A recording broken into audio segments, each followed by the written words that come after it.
Keby sa v tejto fakultnej nemocnici aj nič nedialo, tak ja by som mal vždy 1000 dôvodov sem prísť a opätovne poďakovať personálu tejto nemocnice za to, čo pre mňa urobili vo veľmi ťažkých časoch, ktoré som musel prejsť. Ale ja som tu dnes nielen preto, aby som opäť poďakoval, čo som aj urobil s radosťou, ale najmä preto, aby som spoločne so zodpovednými, či už z úrovne Ministerstva zdravotníctva alebo z úrovne samotnej fakultnej nemocnice, opäť ukázal slovenskej verejnosti dôkaz toho, že nikdy v histórii moderného Slovenska od 1. januára 1993 neprechádzala zdravotnícka infraštruktúra na Slovensku takými modernizačnými zásahmi a takou rozsiahlou výstavbou. Nikdy.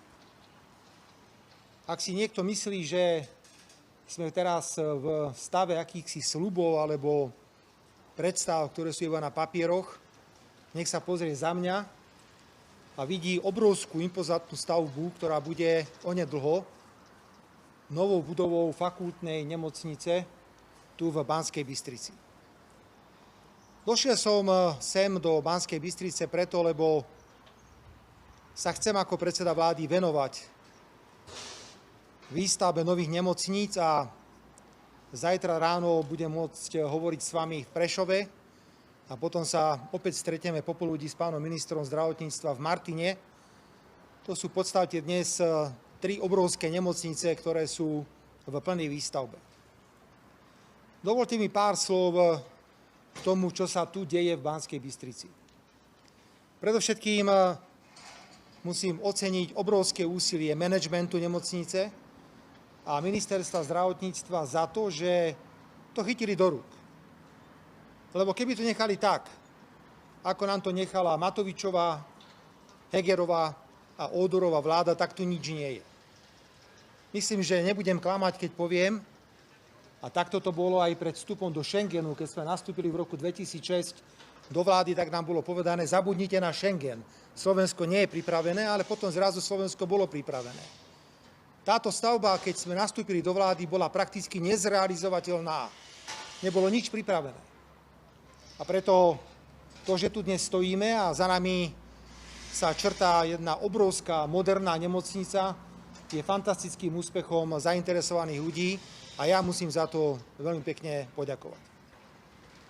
Vážené dámy a páni, v Banskej Bystrici budeme mať špičkovú, modernú, koncovú nemocnicu pre celé stredné Slovensko. Bude to nemocnica, ktorá bude mať 771 lôžok v najvyššom štandarde. Každá izba bude mať v dispozícii vlastné sociálne zariadenie. Bude to nemocnica, ktorá bude supermoderná z pohľadu vybavenia. Ak si zoberieme, že tu bude 20 operačných sál, z nich mnohé budú robotické. Ak si zoberieme spôsob prepravy materiálu, vôbec logistiku tejto nemocnice, tak môžeme hovoriť o nemocnici, ktorá je porovnateľná s akoukoľvek špičkovou nemocnicou v Európe a vo svete. Keď sa pozriete na výstavbu, tak vidíte 2 samostatné bloky, ktoré nazývajú stavitelia južný a severný blok nemocnice, s tým, že ma dnes na pracovnej porade, ktorá bola veľmi intenzívna, zaujímalo množstvo dôležitých konkrétnych údajov. Poprvé chcem povedať, že plníme všetky záväzky, ktoré sme na seba prevzali v súvislosti s plánom obnovy. A 31.7. bude hrubá stavba tejto nemocnice dokončená. A začnú sa oplášťovacie práce a veľmi intenzívne práce vo vnútri, pokiaľ ide už o výstavbu jednotlivých miestností a postupné technologické zariaďovanie.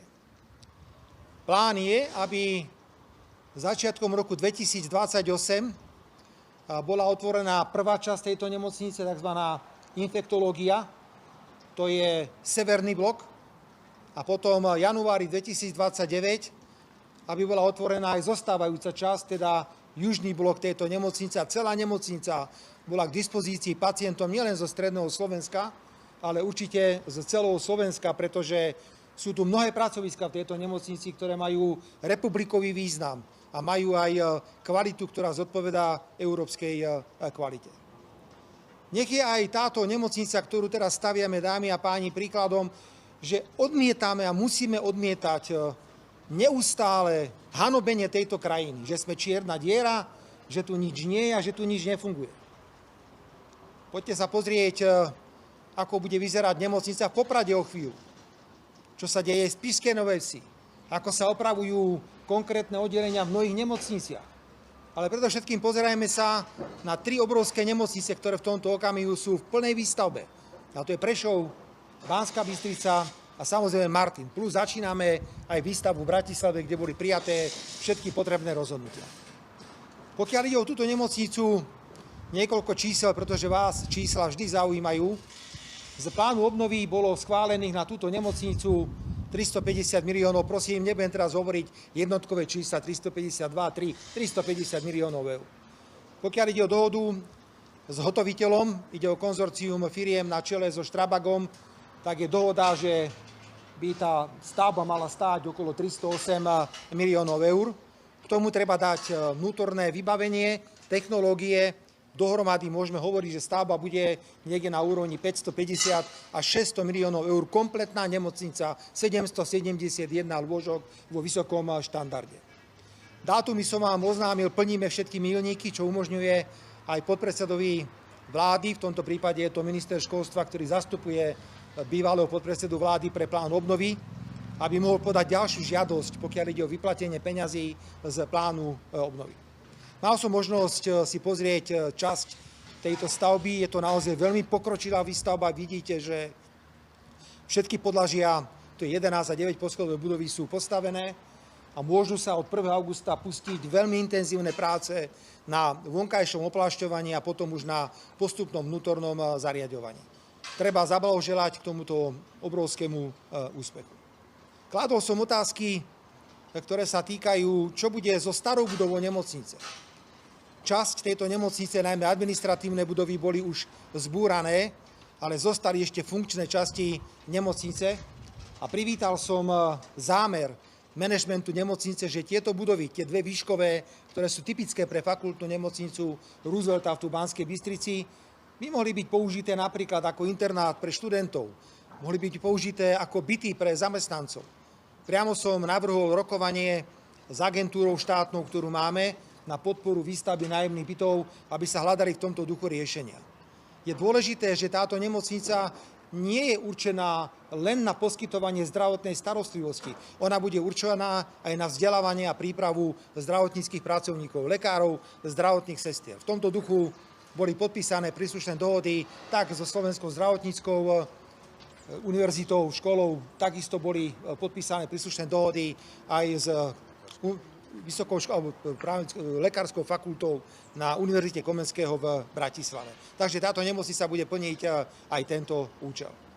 Pokiaľ ide o účel mojej dnešnej návštevy, tak mám presné informácie.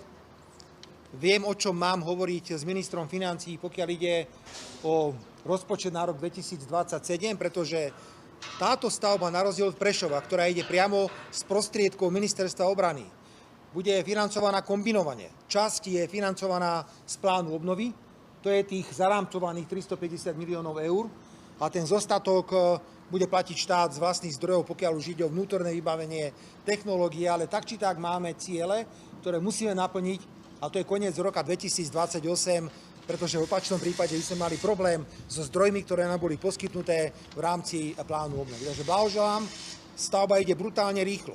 Prosím, uvedomte si, dámy a páni, že práce na tejto budove, alebo 2 budovách, ktoré tu vidíte, začali v máji v roku 2024. Sme v roku 2026, sme v júli. Čiže môžeme povedať, že za 26 mesiacov je postavená hrubá stavba. Minister zdravotníctva ma informoval, že v iných krajinách výstavba podobnej nemocnice trvá niekedy aj 8 rokov. Rovnakým rýchlym tempom ide aj Prešov, ktorý bude z hľadiska stavebnej dokončený v roku 2027. Zajtra v Martine budeme vás informovať, ako vyzerá Martin. a aké sú presné plánované dátumy na otvorenie ďalšej významnej koncovej nemocnice, tentokrát v meste blízkosti Žiliny. Preto ďakujem ešte raz všetkým zainteresovaným a veľmi sa teším, že sme sa touto cestou pustili. Ešte raz, najrozsiahlejšia modernizácia a výstavba zdravotníckych zariadení od vzniku Slovenskej republiky v roku 1993. A dúfam, že nás nebudú takým istým štýlom možno testovať našu trpezlivosť naši opoziční priatelia, ako to urobila slávna poslankyňa, keď povedala, že je vždy nahnevaná, keď musí letieť tým lietadlom z Košíc do Bratislavy, lebo je to rýchlejšie a lacnejšie. Budem rád, keď sem prídu pani poslankyňa a páni poslanci z opozície a povedia, my sme tak strašne nahnevaní, že musíme ísť do tej nemocnice v Banskej Bystrici, kde nám je poskytnutá perfektná, kvalitná, na vysokej úrovni zdravotná starostlivosť. Pán minister, pani riaditeľka, predstavitelia spoločnosti, ktorá túto nemocnicu stavia, ešte raz pred celou Slovenskou republikou veľká vďaka.